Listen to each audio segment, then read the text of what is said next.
All right, yo, what's up? Today we're going to be talking about some of the most important things whenever you are looking at simming your character with Raidbots with the Simulation Craft add-on. There's a lot of interesting and advanced techniques that you can use inside of like Raidbots and the Simulation Craft add-on whenever you're trying to optimize your character, optimize your class, and just like get yourself into a level where it's the best it can be. There's a lot of things that you can just do at a base level that I'm going to cover today that you probably are not necessary. But if you're looking for a lot more of advanced techniques and stuff like that, and you're looking to be a lot more independent with your simming and make sure that you really understand the intricacies of like why you're doing different decisions, or like potentially even like simming different APLs, you're simming different combinations of gear faster, utilizing the advanced tab potentially on Raidbots.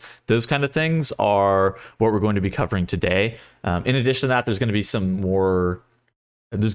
really basic stuff that we have to hit on before we get into the more advanced stuff. So the more advanced stuff is definitely going to be on the back half. So before we get too in depth, there is a pretty comprehensive guide on the dreamgrove.gg website. It's dreamgrove.gg/balance/raidbots-guide. I'm going to be linking it down in the description so you guys can go and check that out on your own time. Basically, go and look at it whenever you want.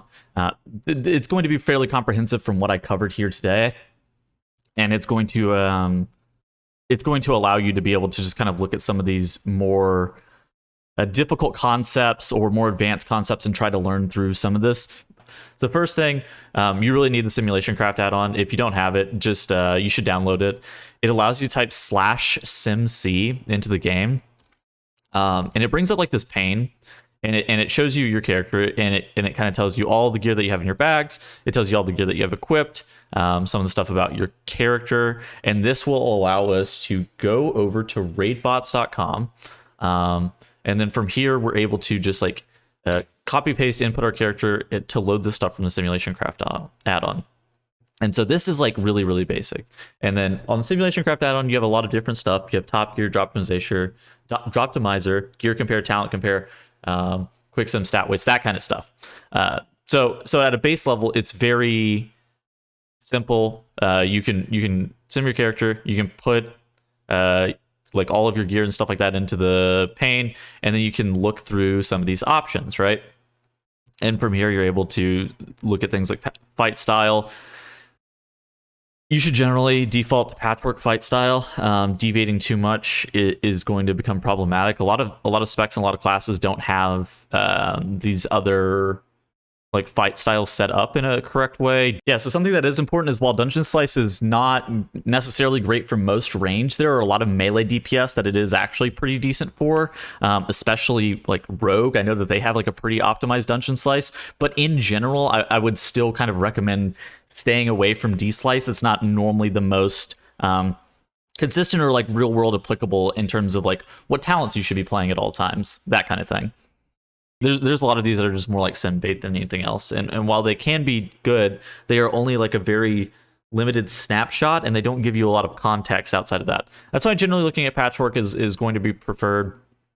Of course, it doesn't give you a lot of context, but whenever you're looking at like patchwork and you're looking for stuff for like AoE, you would just bump up the boss numbers as opposed to looking at things like D-Slice. And if you're looking to sim for Mythic Plus, my general go-to advice is like, this is something that Raidbots isn't going to tell you exactly what's always the best. And sometimes for Mythic Plus, specifically, if you're trying to sim for Mythic Plus, the best thing you can do is just kind of play the game more. It's not really going to be going over today.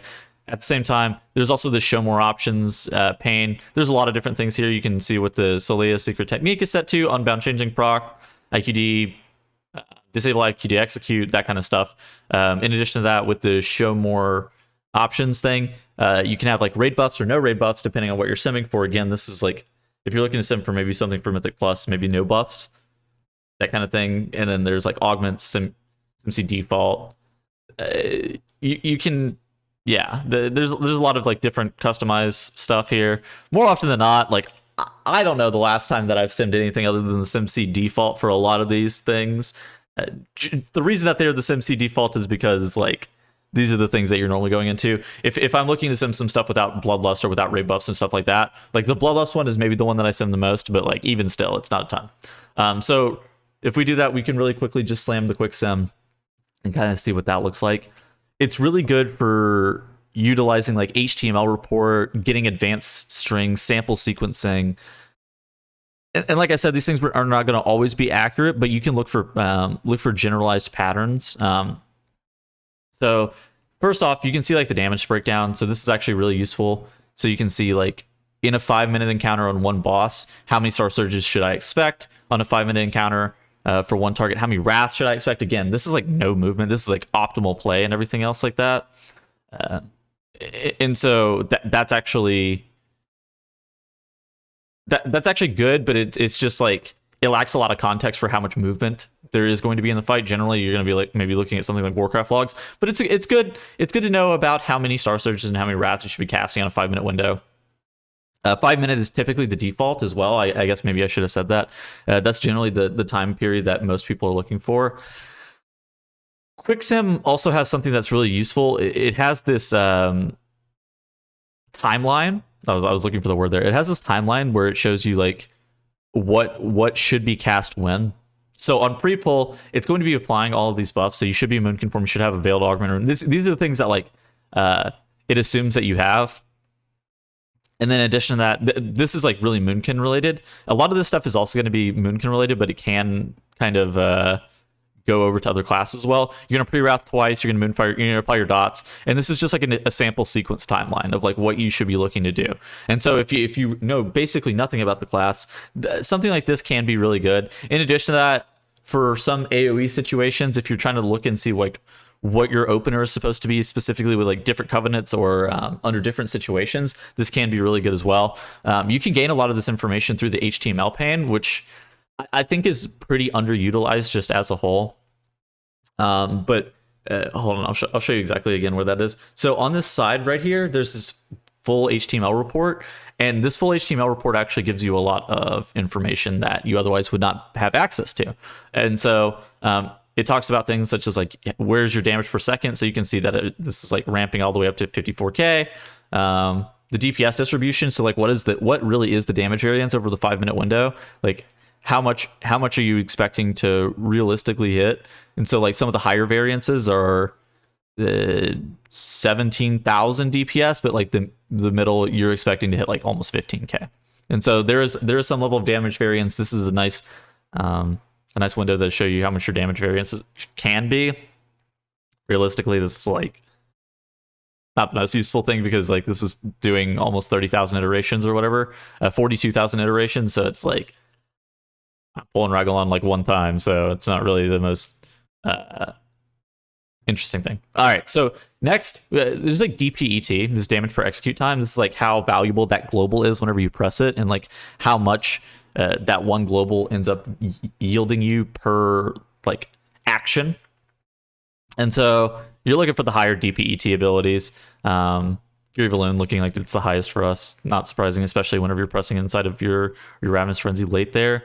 It's gonna be pretty good. In addition to that, there are these like action priority lists. So this just goes through like what the APL is realistically trying to do. It is super useful.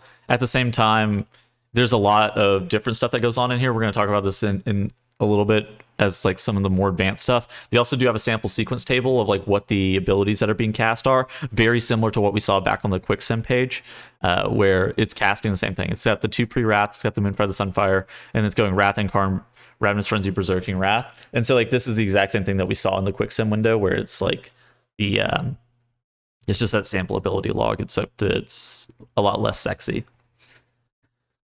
Next we can look at some Top Gear stuff. I think Top Gear is like super useful if you're like one of those people who's going in the Dream Grove and is like, yo, I had these different options in my vault.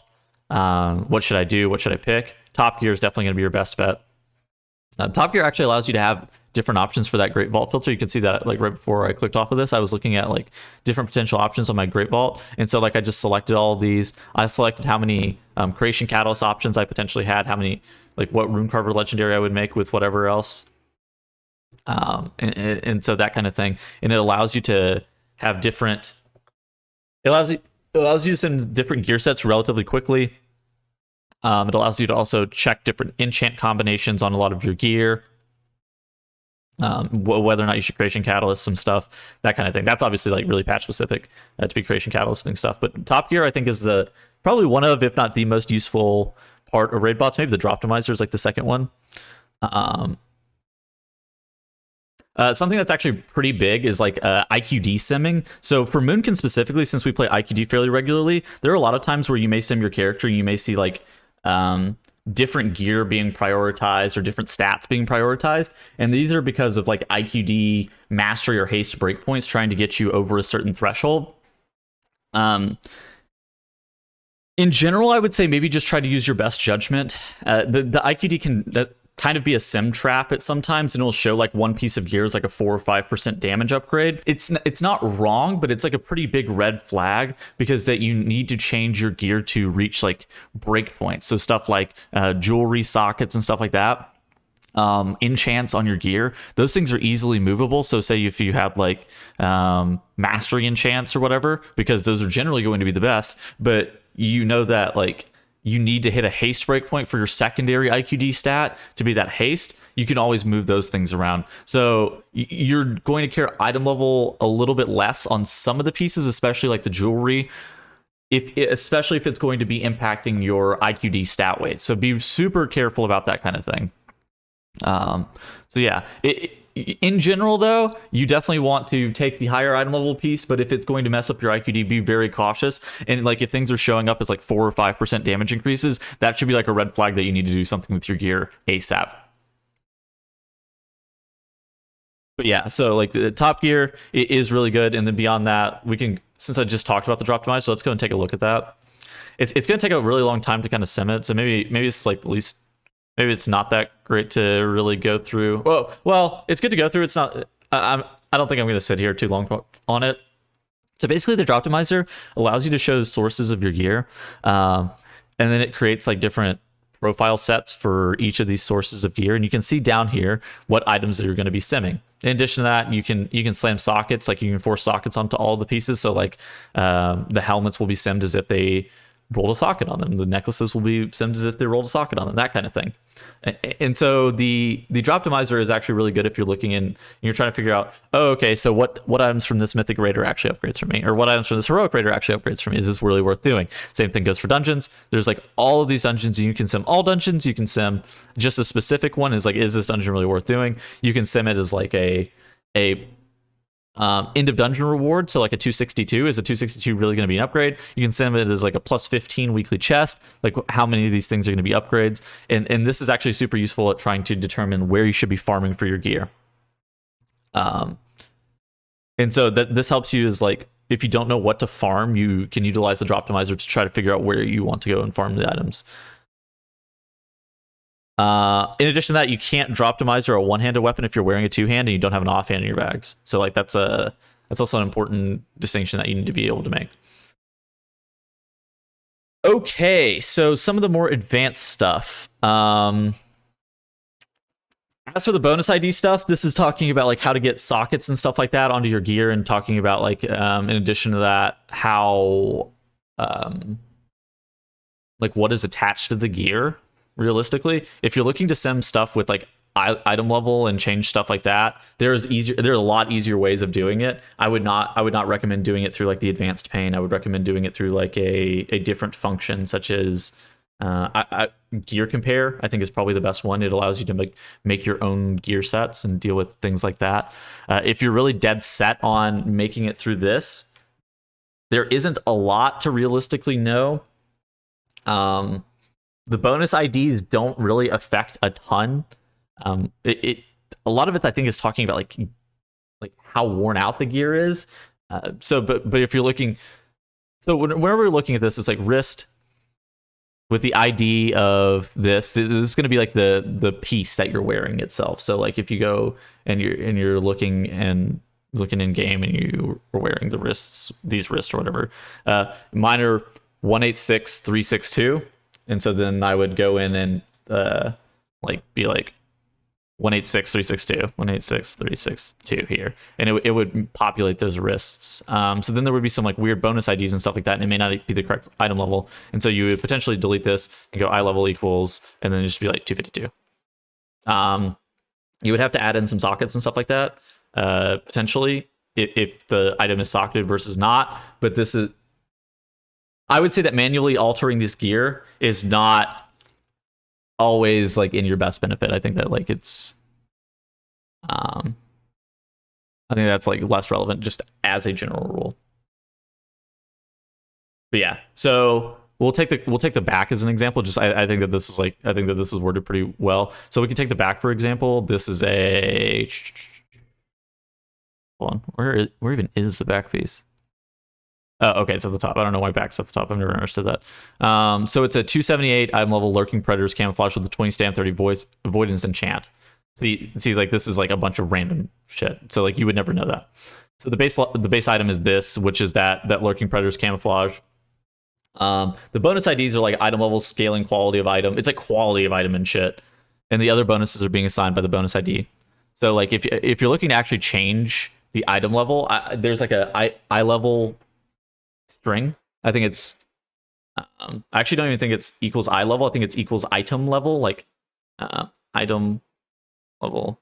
Actually, I think it's eye level equals. I would have to go back and look at this. There's just some notation. If you're looking, if you really want it, I'm sure it's on the SimC wiki. It'd be like eye level equals, and it's like 278. So you could do it like that, I think.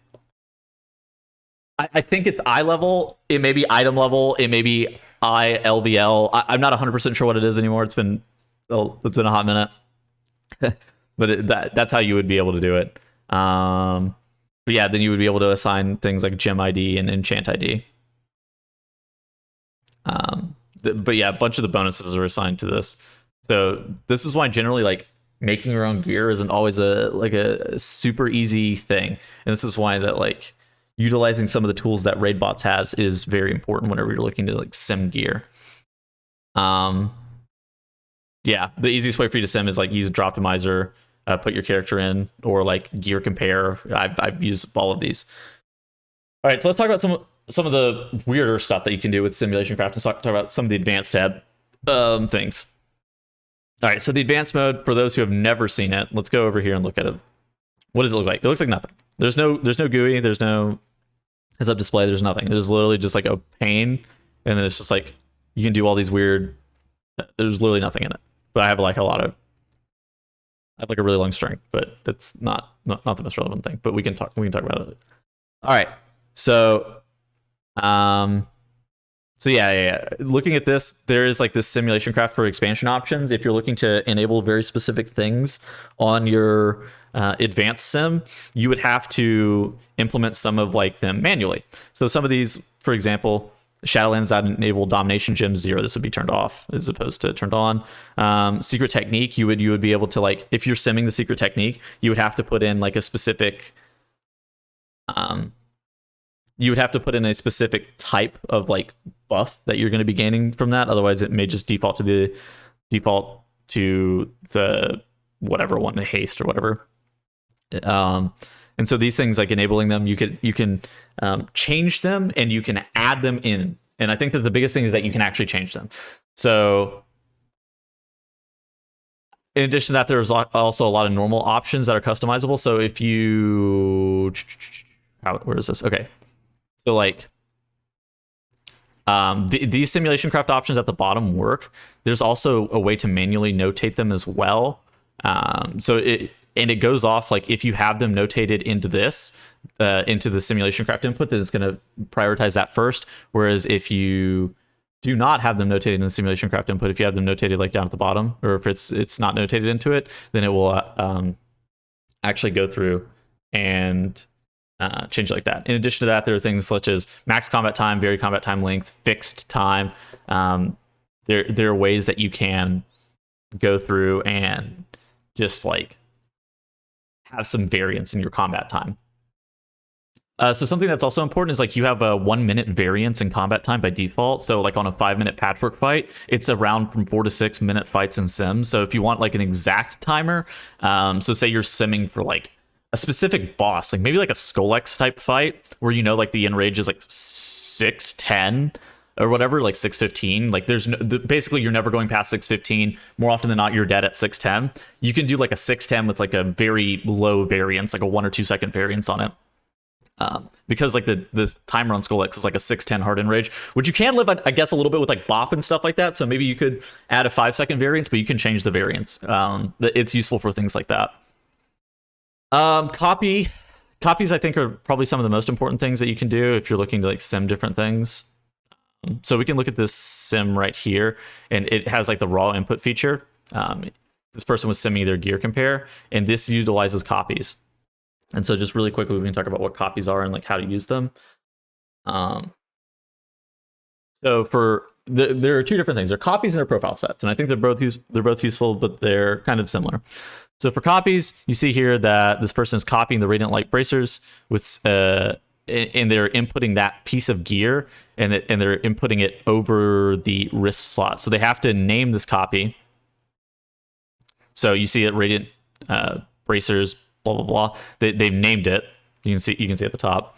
And then what are they adding to this copy? And so what they're adding is the wrist ID, or they're adding the wrists. And so same with the other one. It's like, what is this copy? It's this IQD, and then it's what is this item level on it? It's like stuff like that. So they're inputting this, and they're trying to see like what the discrepancies are. And so this makes new like complete sims based on what was input up at the top. So it will go through and it will sim the base. It'll sim the base character, and then it will sim it with that one change to that trinket or whatever, yeah. And then it will sim another change, not in addition to that, but like it'll go back to the base piece, and then it'll sim like a different change with the wrists, yeah. And so then it'll go through and do all of those if you have copies for those, and it'll show you all three of them with the name, like whatever you set it as. And so this is important for like it's important for gear simming. You're never going to do this on your own for gear simming, but if you're looking to sim something like an APL change or something like that, you can absolutely go through and completely change like what the APL sim would be. So if you look on my screen, if you look at my advanced sim page here, this is a lot of nonsense, right? Let's say we're looking through, God, what's useful here? Say we're looking through and we're like,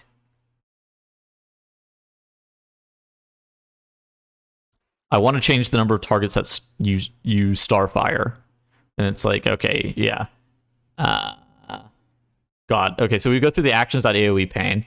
I definitely, it's going to take a long time to explain, I think. But basically, if you want to change something here, you would end up running like a copy set. You would end up running the base APL. You would set up a copy, and then you would like repaste this APL effectively with the few lines of change that you want to see, and then you'd be like APL 1 versus APL 2, and you're like, okay, you would change the couple of things that are in there. For example, like, I don't know what's quick to even show on this. This is like a lot of stuff that you have to go through and like look at yourself to kind of understand what this is doing. This is basically setting up like how you actually cast on the character. But yeah, that's basically what you do. You set up a copy set, or you set up a profile set sim, and you would do something like that. But yeah, no. So copies are useful for a lot of different things. If you're trying to sim like the differences in like Theatar T, or if you're trying to sim in the differences in like where you're getting power infusion. Look at this. So this is a great example. So if you wanted to test like different power infusion timings, you'd be like a copy power infusion 210. You could also make one that'd be like copy power infusion 240, and then we could use it on like the 30-second interval and then like the 240 interval, yeah. And so like something like that could also be useful if you're looking to set up different power infusion timings based off, yeah, completely independent of the default one, and you're setting it up like that. But you'd have to also have the external buff power infusion notated at the top to be able to show that you are getting the power infusion.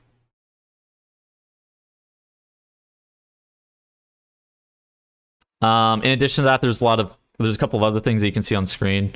If you're looking for like Theatar's T, this is a combination of all four. You could set up copies of like if you're looking for the types of T. These are just like quick paste copies. In addition to that, Solia's secret technique, and then Unbound Changeling. And these are how you would sim all 4 of the buffs in advance. Yeah. All right. So I think that's going to do it for me today. This got really long. I don't know how much of this I'm going to end up trimming down. This may just end up being like, we may just completely rip this, and I hope you ended up learning a lot. If you don't know anything about simming, this is actually a pretty deep dive into some of the more advanced topics for simming. In the meantime, hope you guys all have a great rest of your day, and we will see you guys later. Goodbye.